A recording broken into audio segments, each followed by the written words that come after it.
very busy crowd here. There's the Hobart Bridge.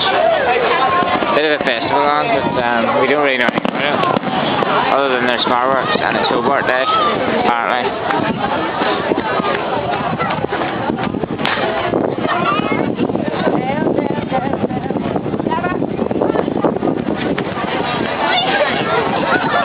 It's more like a family thing.